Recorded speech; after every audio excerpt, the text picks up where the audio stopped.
Começa agora o programa Educação Brasileira. O assunto do primeiro bloco é incentivo à leitura. No estúdio, Ederson Graneto entrevista Valéria Ricomini sobre levantamento que mostra que os brasileiros acreditam que é importante ler histórias para crianças pequenas. Ler para as crianças é a recomendação da maioria absoluta dos brasileiros, mesmo daqueles que não têm hábito de leitura. Essa constatação é de uma pesquisa feita pela Fundação Itaú Social e também pelo Instituto Datafolha. E é o tema do nosso programa agora. Nós vamos conversar sobre a pesquisa com a Valéria Ricomini, que é diretora da Fundação Itaú Social. Tudo bom, Valéria? Tudo bom, bom dia. Então explica pra gente, quer dizer, por que vocês resolveram ir atrás dessa informação e que maneira vocês fizeram isso? A pesquisa é grande? A pesquisa é grande, né? Na realidade, população de 2.074 brasileiros em todos os estados do país. Nós temos um trabalho importante no sentido do incentivo à leitura, dentro de um conceito do direito da criança de aprendizagem e de desenvolvimento, né? Então, fizemos a pesquisa em parceria com o Datafolha para entender um pouco isso, porque como nós estamos trabalhando fortemente numa mobilização dos brasileiros para a leitura, a pesquisa foi uma forma de trazer esta percepção. Como é que o brasileiro percebe a importância da leitura nesta faixa, né, até 5 anos, onde a criança está sendo preparada, ela tem a importância do seu desenvolvimento. E a pesquisa nos trouxe dados importantes. 96% dos brasileiros acham importante o hábito da leitura nessa fase, o incentivo à leitura. Quer dizer, ler para a criança. Ler para a criança. Ler para a criança. Antes que a criança, por si só, possa ler, é isso? E isso é importante nesta faixa, né? Porque ela nem consegue ler, mas essa interação com o adulto, lendo, e pode ser já numa faixa que você pode ter livros só com ilustrações, mas este hábito cria nas crianças, desenvolve, né? A pesquisa traz o desenvolvimento intelectual e cultural e principalmente o hábito, o gosto e o prazer pela leitura. Quer dizer, isso os entrevistados dizem, né? Isso os entrevistados dizem. Isso, tá. Isso. Agora, tem essa questão de que a maioria deles não faz isso, né? Pois é. Eu acho que aí a gente está trazendo um dado importante, que é a contribuição com políticas públicas, o professor neste papel, né, de incentivo à leitura, de trazer, porque assim, 37% tem a prática. Sim. Então, é um desafio, né? Assim, eu acho importante, mas entendo que é importante, tenho a consciência que é importante, mas não pratico. Então, aí tem um grande desafio de fazer. É o desafio de fazer com que as pessoas que acham que é importante criarem ou desenvolverem esse hábito de ler para os filhos ou para crianças de uma maneira geral. Para crianças de uma maneira geral. O que mais vocês apuraram com a pesquisa? Então, acho que tem dados que são importantes. Esta questão, né, e quando a gente percebe de 10 adultos, 4 tiveram na sua infância adultos que leram. E desta população, hoje, eles são pessoas que são jovens, que têm um curso superior e têm um poder aquisitivo maior, né? Então, de 10, 4 tiveram. Um quarto, quer dizer, 25% da população tiveram. Teve Tá bom. 6 dos 10, 4 tiveram alguém que incentivou a leitura. E dos 6, esses 6 acham importante, né? A maioria acha importante ter tido alguém que pudesse ter lido. Tem gente que acha que não é importante. Poucas pessoas, assim, do percentual de 2% que não acham importante, 41% acham que nesta fase a criança tem que brincar e não ler. Então, na percepção de importância, a gente tem um percentual pequeno. Então, as razões que eles mencionaram para acreditar nessa importância do incentivo à leitura, vocês apuraram também aqui, né? Essa pesquisa apurou. Diz que tem uma contribuição com o desenvolvimento intelectual e cultural, aquilo que você já tinha dito, mais da metade acha isso, né? Isso. Formação educacional e criação do hábito da leitura, 36% acham que vai criar, você lê para uma criança, você cria nela o hábito de ler. Isso. E desenvolver valores éticos, também saiu isso aí, né? Interessante também, né? Preparação do mercado de trabalho, formação e desenvolvimento pessoal. Mas saíram pouquinho, né? Pouquinho. Do mercado de trabalho? Do mercado de trabalho. Quer dizer, a importância mesmo é para o desenvolvimento da pessoa. Da criança. Porque você está falando dessa faixa, né? Então, de crianças até 5 anos. Então, acho que o foco na percepção está muito no desenvolvimento da criança e na preparação dela para a aprendizagem. O que os estudos, a educação, né, os dados que nós temos brasileiros trazem é que hoje nossas crianças elas têm acesso à educação, mas a qualidade e o processo de aprendizagem ainda é um desafio. Então, está diretamente relacionado, né? eu desenvolvo o hábito de leitura nesta fase, eu tenho gosto pela leitura e aí eu continuo no meu processo, fico mais preparada para o processo de aprendizagem. Quer dizer, uma coisa leva a outra, Isso né? mesmo. Agora também tem essa história das pessoas que costumam ler no dia a dia. Poucos costumam, os brasileiros não leem muito, é isso? É isso. Pelas pesquisas, E por essa, inclusive, né? Por essa, 37% leem. 37% tem um hábito de ler sempre ou... Como Não, é que... para crianças, né? Para crianças. A pesquisa ela foi Não, direcionada... só isso, você não perguntou se ele tem um hábito de ler. Não, nós não fizemos esta é interessante pesquisa. juntar, cruzar essa Mas informação. nós temos pesquisas recentes que trazem aí um desafio também, né? Acho que poucos brasileiros têm o hábito, a gente precisa estimular mais isso. Agora, tem alguma coisa de classe social, quer dizer, diferenças de classe social? Sim, na Porque a pesquisa traz, né, a importância, você tem um percentual maior para jovens com poder aquisitivo mais diferenciado e, como eu falei, e ensino superior. Quem tem, as pessoas com mais idade e que têm o ensino médio, elas trazem um grau de importância número 4. Né? A pesquisa vai até 5. Então, também tem a percepção da importância. Um dado que é importante, assim, os pais, eles são importantes nesse processo de leitura, principalmente a mãe. Quando você olha a classe D e E, é o professor que tem a importância, né? Porque geralmente são mães que trabalham e que os filhos estão na escola, nas creches, e aí o professor tem um papel fundamental de desenvolver esta professor da creche, do ensino infantil, da educação infantil. Pensando até 5 anos, isso. Na idade. Lógico que o professor ele tem importância em todo o processo de ensino, mas nesta fase onde nós focamos a pesquisa, esse professor ele tem um papel importante. Aí a classe C está fora disso, quer dizer, a classe C está mais para a mãe? Não, a pesquisa, né, a amostra, ela está bem dividida, né, em termos de percentuais da classe. Em termos de resultado, a gente todas as classes mostram que há a percepção da importância. Tá. Né? Agora, há uma maior concentração da leitura, na prática da leitura, na classe mais diferenciada do ponto de vista de poder aquisitivo. Que é A e B. A e B. E a C, D e E, que o professor é o mais importante nesse caminho. A D e E é o professor. A C, ela também tem a importância, mas ela fica ali dividida. Tá certo. O que mais que a gente podia destacar Bom, vocês entrevistaram 2.074 pessoas. Né? Em todas as regiões? Todas as regiões, capitais ou não? Não, em vários locais, assim, 61% não são capitais, ficam em cidades do interior. Quer dizer, fizeram uma amostra bacana bem significativa da população brasileira. Isso, é. E assim, o que a gente está trabalhando, né, com o programa?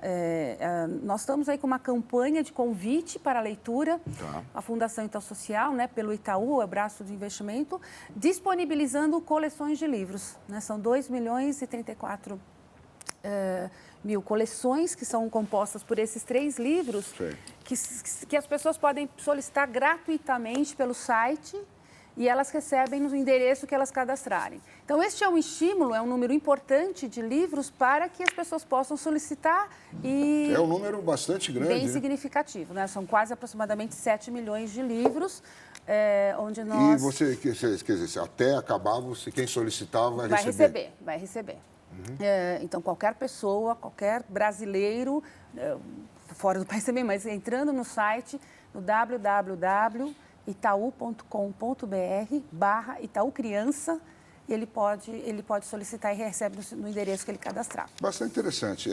Parabéns, então, pela iniciativa. A pesquisa é reveladora e parabéns pela iniciativa aqui de distribuir livros para crianças que ainda não sabem ler por si. Muito bem. Obrigado pela sua presença aqui. Obrigada. Começa o segundo bloco do programa Educação Brasileira. O assunto é IDEB 2011. No estúdio, Ederson Graneto entrevista Ernesto Martins Faria sobre os resultados do IDEB 2011, que mostrou uma evolução geral dos números da educação brasileira. Nós convidamos o economista Ernesto Martins Faria para conversar a respeito dos resultados do IDEB 2011, que mostrou uma evolução geral dos números da educação brasileira. Será que é bem assim? Ao menos a gente atingiu as metas previstas e, em alguns casos, até ultrapassamos essas metas. Mas é preciso estudar melhor os números para tirar lições deles. E o Ernesto se dedica a estudar os números da educação há algum tempo. tempo. E é também coordenador de projetos da Fundação Lehman, que é uma fundação também que tem um interesse na área da educação. Então, Ernesto, conta pra gente.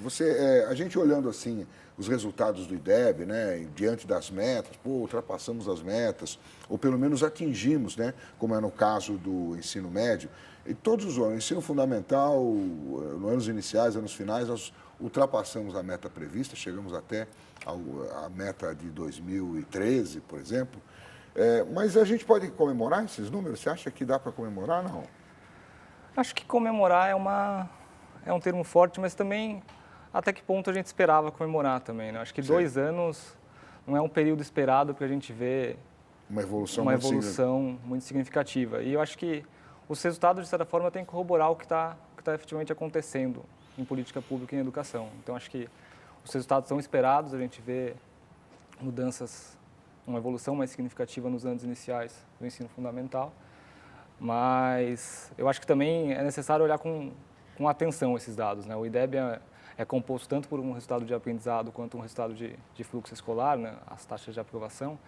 E se a gente olha isoladamente, mesmo nos anos iniciais, a evolução é um pouco menor do que a evolução do índice pressupõe, né? Uma evolução de 4,6 para 5, você está pensando em 0,4, que é uma evolução muito significativa se você pensar que a gente tem uma meta para 2021 de 6 pontos, quer dizer, se a gente seguisse nessa evolução, a gente estaria pensando no atingimento dessa meta de 2021 até bem antes do período. Agora, né? No próximo 2015, alguma coisa assim. Mas, se você olha os dados de aprendizado, essa evolução foi de 0,2. Quer dizer, ainda tem a questão do fluxo escolar, principalmente em algumas regiões que é um pouco mais resistente, essa cultura de taxas de aprovação mais altas, que estão conseguindo evoluir um pouco e tem impactado essa média. Então, acho que tem a questão do fluxo escolar ainda, que é uma questão importante para direcionar o ensino, e o aprendizado. E o aprendizado ainda evolui pouco nos anos iniciais, talvez até satisfatoriamente, se você for pensar no período de 2 anos, mas muito pouco nos anos finais e no ensino médio. Quer dizer, se a gente pegar assim, o rapaz passa dos primeiros anos do ensino fundamental para a próxima fase, passa bem, né? Digamos assim. Mas aí depois vai ficando difícil. Por que essa dificuldade? Eu acho que se você for pensar no quanto ele deveria aprender, o quanto efetivamente ele aprendeu, eu acho que ele passa razoavelmente bem se você olhar comparativamente as outras etapas. Mas não bem o suficiente para ele estar plenamente preparado para o tipo de conteúdo que ele vai ter nas outras etapas. E isso acaba sendo um empecilho muito grande para que essas etapas consigam efetivamente gerar o aprendizado necessário. Quer dizer, o que a gente pode pensar é o seguinte: o rapaz ele passa do 6º ano, né, o antigo 5º ano, né, agora é sexta série, né? Isso, agora é 5º ano, era a 4ª série. Era a 4ª série, agora é 5º ano. Então, ele passa do 5º ano para a próxima fase, meio raspando, é isso? Sem um conteúdo pleno? Isso tem muitos desafios, né? Porque você pensa que quando um aluno entra no 1º ano, quer dizer, ele entra nos anos iniciais, ele entra no 6º ano, o 6º ano já traz desafios muito maiores, quer dizer, a sala já é bem mais heterogênea. Você tem alunos que estão num patamar de aprendizado muito maior do que um outro que também está no 6º ano. Tá. Então, para o professor, exige um desafio de trabalhar com a sala de aula, de manejo de sala de aula muito grande. E mesmo, às vezes, os que estão num patamar mais alto ainda não dominam alguns conteúdos importantes para ele aprenderem os conteúdos que vão ser ensinados nos anos finais do ensino fundamental. Quer dizer, tem muito aquela questão do pré-requisito, né? Para você aprender tal conteúdo, você precisa dominar a multiplicação. Então mesmo os estados, municípios, as sedes que estão dando aos seus alunos um maior nível de aprendizado nos anos iniciais, elas não estão conseguindo agregar muito nos anos finais. E isso é muito preocupante, porque a gente não está... Poucos alunos estão tendo o direito, ao final dos anos finais, ao final do ensino médio, o direito de todo o seu aprendizado adquirido. Sim, entendi. Quer dizer, e isso se agrava, né? A gente falou da passagem dos anos iniciais dos anos finais do fundamental. Mas lá dos anos dos anos finais do fundamental para o ensino médio também é complicado. Esse primeiro ano do ensino médio manda muita gente embora, não é isso? É isso. Acho que é uma coisa que a gente demanda muita atenção, é pensar a transição entre as etapas, né? Eu acho que talvez tem algumas mudanças que são um pouco... Não sei se poderia ser de outra forma, mas para os alunos fica bem claro que são bem sentidas. Isso que você falou, por exemplo, a gente vê em alguns estados, alguns municípios, a adoção de ciclos. De ciclos, né? Isso, de ciclos. O cara não reprova, né? Ele só reprova no final do ciclo, por exemplo. É isso. final do 5º ano, final do 9º ano, alguns até fazem um ciclo de alfabetização no final do 3º ano e depois no final do 5º ano. E seria esperado nesses estados e municípios que adotam ciclos, maiores taxas de reprovação no último ano do ciclo, né? Sim. Mas se você olha os dados, você vê que em muitos casos as maiores taxas de reprovação são no primeiro ano do ciclo seguinte. Do quão difícil que está sendo tanto para o professor quanto para o aluno lidar com essa transição entre as etapas. Quer dizer, você acredita, então, que os professores ou as escolas estão passando os alunos de ciclo quando não deveriam passar? Você acha que pode ser uma coisa dessa? Eu acho que ele deveria ficar mais um ano no final no final do fundamental, antes de ir para o ensino médio?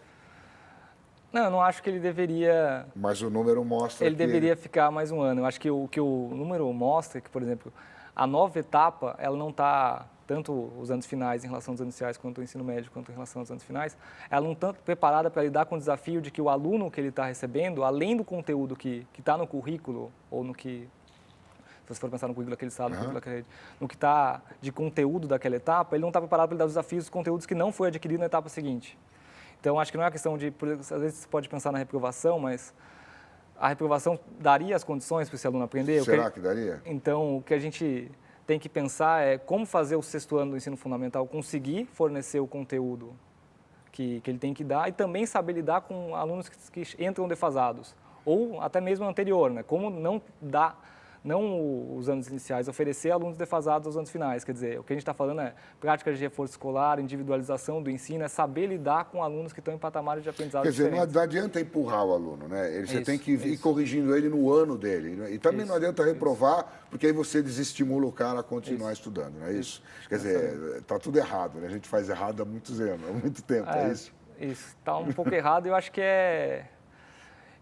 é saber enfrentar esse desafio, né? O que a gente vê, eu acho que tende muito, acho que talvez essa questão de as taxas de aprovação serem muito altas nos inícios das etapas, de que o professor do 6º ano fica inconformado, tal escola, ou mesmo o professor dos anos iniciais me deu um aluno totalmente ruim e eu não tenho obrigação de entregar um melhor. De ensinar o que ele não ensinou. E eu acho que por isso que é interessante pensar a transição, porque as etapas trabalharem juntos e efetivamente conseguirem que no final da educação básica você tenha alunos com um aprendizado satisfatório.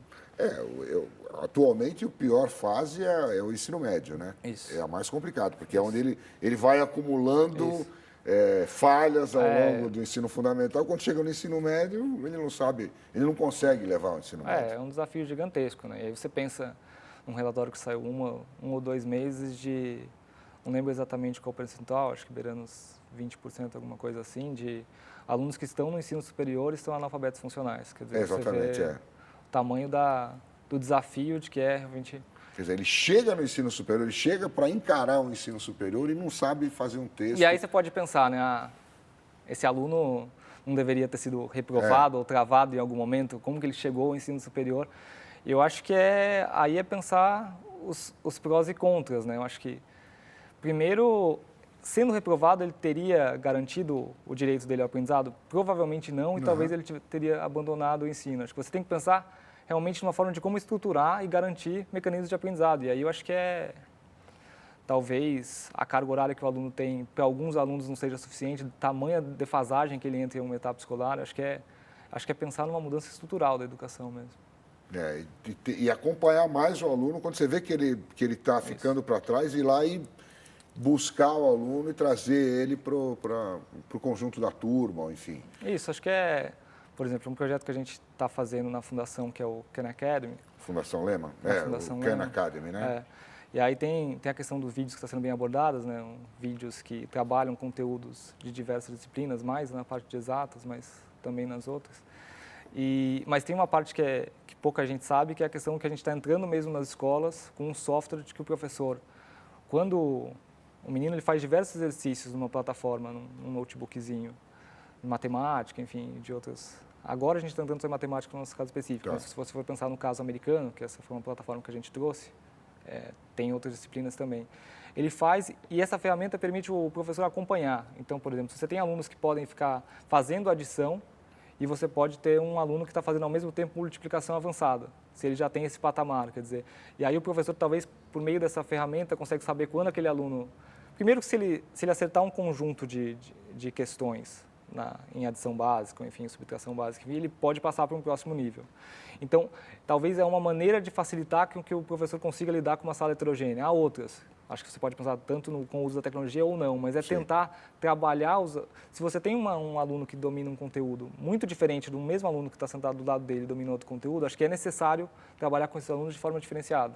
Quer dizer, trabalhar cada aluno dentro da sua possibilidade. Mas né? pensando de que num determinado momento esses alunos têm que estar num nível de aprendizado próximo. Acho que é pensar estrategicamente, não é pensar que um aluno tem o direito de aprender menos porque ele entrou mais defasado. Acho que é pensar em estratégias diferentes. Mas se você for pensar num final de etapa, até mesmo num final de ano, você tem que traçar objetivos muito semelhantes até porque todos os alunos têm direito de chegar num patamar de aprendizado mínimo. Mas aí o que acontece é que a gente vai empurrando e trabalha sempre no último ano da etapa. Isso. Acho que não é... E aí é um pouco a questão de que várias vezes se pauta de um currículo. Eu acho que você tem que pensar, você tem que estabelecer expectativas de aprendizagem, o quanto você espera que um aluno aprenda, até para você saber a estratégia, para você ter uma estratégia. Aquele aluno que entrou mais defasado, talvez, por exemplo, principalmente se você pensar no ensino médio e ensino fundamental, nos anos finais do ensino fundamental, que recebem alunos mais defasados, acho que isso deveria ter sido corrigido antes, mas se não foi, talvez seja muito ambicioso você esperar que ele esteja no final do ano, aquele ano letivo, no mesmo patamar dos outros. Claro. Mas aí é pensar caso a caso, e eu acho que é um trabalho muito do professor saber manejar os alunos dele. Acho que... E aí você entra em outra discussão, né? O quanto... E aí, por que a questão do currículo, né? Porque às vezes a gente pensa que a autonomia do professor é importante, esse é um caso que parece ser importante. Nesse caso é. Mas se você pensa num município pequeno, mas se ele não tem nenhum tipo de orientação que baseie ele a ter esse tipo de estratégia, a gente está falando de uma coisa complexa. Né? Então você pode ter alunos em patamares muito diferentes se o professor não tem orientação nenhuma. Eu tenho que fazer ele chegar no final do ano com aprendizado X ou Y, como eu faço isso? Então acho que você precisa ter um direcionamento para auxiliar esse professor, não tirar a autonomia dele, mas auxiliar. Você tem uma classe de 30 alunos, vamos dizer que você tenha 5 grupos, 6 grupos diferentes, né, de acompanhar. Então, acho que não precisa ser uma coisa fechada, mas se você olha hoje as diretrizes curriculares que são dadas para as redes que não têm currículo, acho que elas são muito básicas e talvez não dão um parâmetro para o professor de onde se pode chegar com os alunos ou onde se deve chegar. Qual é o mínimo que ele pode chegar. E os números da OCDE, que a OCDE divulgou? Que a gente tem alguma lição que a gente pode tirar de lá? Né? Eu acho que a grande lição que o relatório da OCDE dá é como o uso de dados pode ser usado de uma forma rica, de uma forma auxiliar. Eu acho que o relatório da OCDE te ajuda a dar um panorama muito bem de como o Brasil está em relação aos outros países do mundo e entender de uma forma mais macro, né, de uma forma mais global, de como o Brasil está evoluindo em relação aos outros países, enfim, quais são as grandes lacunas ou não. Se você traz isso para o cenário nacional, eu acho que as divulgações, tanto de avaliações externas quanto de outros indicadores do Brasil, deveriam permitir isso também. Né? Então, como que tal Estado está em relação aos outros, eu acho que onde a gente pode pegar boas lições, eu acho que será que essas lições são escaláveis ou não, então aí a gente investiga um caso mais específico que foi muito bem para tentar entender. Às vezes o município está se destacando muito no ensino de matemática, então será que esse município não pode dar dicas interessantes, né? Dar lições interessantes que podem ser aplicadas a todos? Isso você está falando no caso do IDEB, né? No caso do IDEB, mas de outras divulgações também, né? Acho que a gente tem a Prova Brasil, que é a grande, que é uma parte do IDEB, né? Que é a principal avaliação nacional, mas você vê vários estados também fazendo as suas avaliações, e eu acho que se você for pensar no quanto todos esses dados que são levantados estão auxiliando realmente políticas públicas e práticas pedagógicas, eu acho que está muito aquém do desejado. A gente está levantando números, mas não está usando eles direito, é isso que você está dizendo? Acho que sim, eu acho que é um potencial muito grande, eu acho que, por exemplo, ontem eu estava elogiando uma matéria que saiu sobre Pedra Branca, que é um município do Ceará, que é um município pequeno do Ceará e principalmente rural, né? Tem uma parte urbana, mas ele é em grande parte rural. E, por exemplo, só o IG deu, por exemplo. E acho que é uma coisa que o INEP deveria saber, que Pedra Branca, porque os caras, eles vão num caminhão, acho que é pau de arara que chama, né?